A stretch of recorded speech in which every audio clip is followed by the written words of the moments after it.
Grand Admiral Zorek of the Atrian Dominion stood before the Galactic Council with his chest puffed out in pride.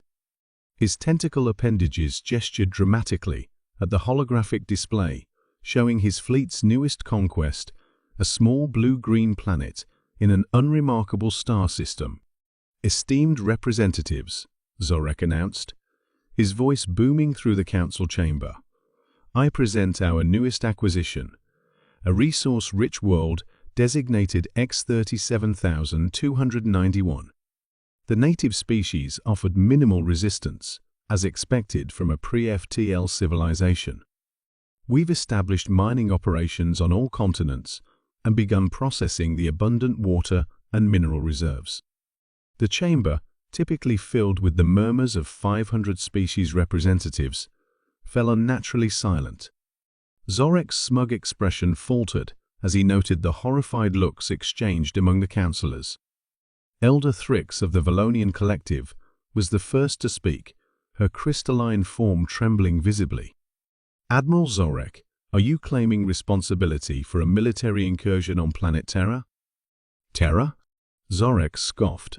"This is an unmapped world in the Orion Spur, outside any protected zone." Council President Nixol rose slowly from the central podium, 6 eyes blinking in rapid succession, a sign of extreme distress among the Arthidians. "Admiral, what you call X-37,291, the rest of the galaxy knows as Terra, or, as its inhabitants call it, Earth." The holographic display zoomed in on the planet's surface, showing Atrian mining platforms towering over human cities. "How many casualties?" demanded Representative Krill of the Mechanoid Autonomy. Zorek shrugged dismissively. "A few thousand, perhaps. They deployed primitive kinetic and nuclear weapons. Hardly worth counting." The chamber erupted in pandemonium. Species that had been enemies for millennia were suddenly united in their horror. "You fool," hissed Elder Thrix. "You've attacked the quarantine zone." Zorek's confidence withered. "Quarantine? Our scouts detected no warning beacons." "Because there aren't any." President Nixol's voice cut through the chaos.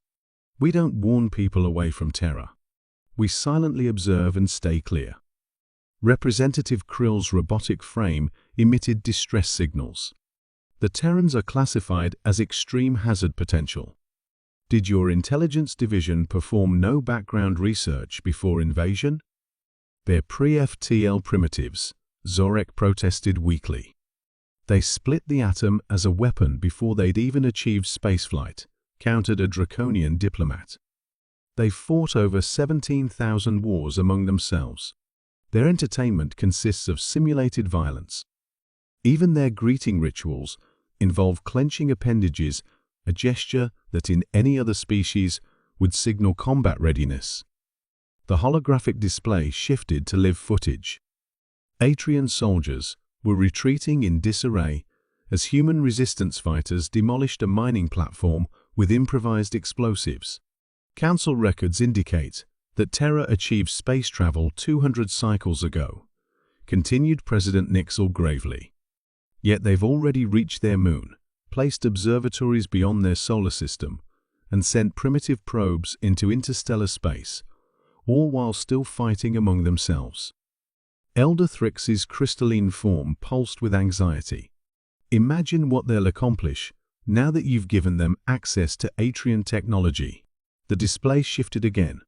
Humans were surrounding a downed Atrian shuttle, already beginning to dismantle its propulsion system. "You have violated our oldest protocol," President Nixol declared. "Terra is not subject to invasion because the Council determined 5 centuries ago that humanity is the only species too dangerous to provoke, but too valuable to exterminate." "What happens now?" Zorek asked, his earlier arrogance evaporated. A new alert flashed across the display. Human forces had captured an Atrian communications array and were broadcasting a message in perfect galactic standard. "To the stars you came from, we are coming. What you started, we will finish." President Nixol's voice was solemn. "Now, Admiral?" Now we prepare for war with a species that has never known true peace, that innovates most rapidly during conflict, and that you have just unified against an external threat for the first time in their bloody history. The council chamber fell silent once more as the implications sank in. "Congratulations, Admiral Zorek," Elder Thrix whispered. "You've awakened Terra. May the cosmos have mercy on us all."